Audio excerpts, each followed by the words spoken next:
ও চুরি করেছে, আমি নিজে সাক্ষী। আমার ছেলে চুরি করতে পারে না। কেন পারে না? তোমার ছেলে কি ফেরেশতা? আমার ছেলে ফেরেশতা না হইলেও সে আল্লাহকে ভয় করে। তাছাড়া সে এই বাড়ির। আব্বা তুমি চুপ করো। তোর আসল পরিচয় তুই আমারে কইতে দে।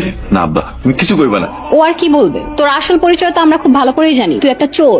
ওর ডান হাতটা ভাঙিয়ে দিই। আপনি আমার ডান হাতে মাইরেন না, এই হাত দিয়ে আমি কোরআন পড়ি না। আমাদের সময় তাসাউদে আমি আঙ্গুল ধুইলে সাক্ষী দেই আল্লাহ এক। চুরি করার সময় মনে আসছিল না? না আমার কেন যেন মনে হচ্ছে আমার ছেলেটা অনেক বড় একটা বিপদে পড়েছে। তোমার ছেলের সাথে তোমার দেখা হয় না কত বছর হলো, তার কোনো বিপদ হলে তুমি কিভাবে বুঝবে? মায়ের মন সব বুঝতে পারে। আমার মনে হচ্ছে আমার ছেলেটা বড় বিপদে পড়েছে। চৌধুরী বাড়ি কাজ ছেড়ে চলেইছি। কাম করবি না তো খাবি কি? আল্লাহ কপালে যা রাখছে তাই খামো, কিন্তু তোমারে যারা মারছে ওই বাড়ি তার ফিরে যাম না। পাগল মায়া কয় কি? ওরা মুনিব আর আমরা গোলাম, তাকে কথা আমাকে শুনতে হইব। তাই রাজার লগে তো আর রাগ করে লাভ নেই। যা বোন কাম কর। তুমি যাই কো, আমি আর ওই বাড়িতে ফিরে যাম না। তোর যাইতে কইছি না, কয়েকদিন পর আমিও যাবো ওই বাড়িতে কাম করতে। তোমারে যারা এত মারছে তুমি আবার ওই বাড়িতে কাজ করতে যাইবা? কাম না করলে খামু কি?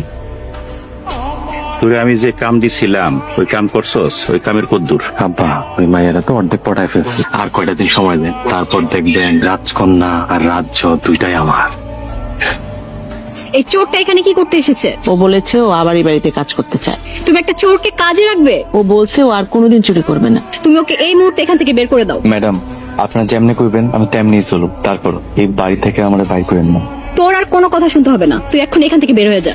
আহা, ও ভালো হতে চায়, ওকে ভালো হওয়ার সুযোগ দিবি না?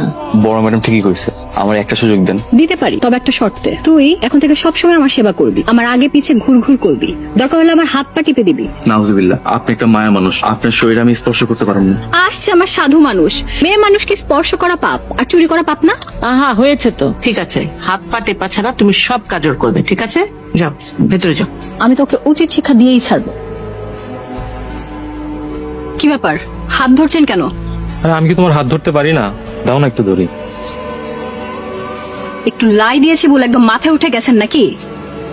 কেন তুমি এত রেগে যাচ্ছ কেন? আমি কি তোমার হাত ধরতে পারি না? না, পারো না, কারণ তুমি ভুলে গেছো আমি চৌধুরী বাড়ির মেয়ে। আমাকে ধরার অধিকার একমাত্র চৌধুরী পরিবারের ছেলেরই আছে। আরে আমিও তো মোকলেস চেয়ারম্যানের পোলা, আমার বাপেরও ধন সম্পদের অভাব নাই। 2 নাম্বারি 4 নাম্বারি করে কিছু সম্পত্তির মালিক হলে কেউ এলিট ফ্যামিলির হয়ে যায় না। রোজা তুমি কিন্তু এখন বেশি বেশি বলতেছো। বেশি বেশি দেখছিস কি? তোকে সহজ সরল ভেবে আমার বন্ধু ভেবেছিলাম, কিন্তু তুই তো আমার চাকর হওয়ার যোগ্য না। যা ভাগ এখান থেকে। তুমি আমার সাথে বাড়াবাড়ি করলা। তুমি ভুইলা যাও না আমি মোকলেস চেয়ারম্যানের পোলা। এই, তুই যাবি নাকি তোরে জুতা মাইরা বিদায় করব? তুমি জুতা দিবা নাকি ফুল দিবা সেটা সময় বইলা দিব। রোজা ভালো করে শুনে রাখো, তুমি কিন্তু একদিন এই রাশেদের বউ হইবা, সেটা লিখে রাখো। তোর মুখে না আমি জুতা মারি। আমি কিন্তু মোকলেস চেয়ারম্যানের পোলা, এটা মনে হয় বইলা গেছো। আমি কিন্তু এর সুদ নিমো।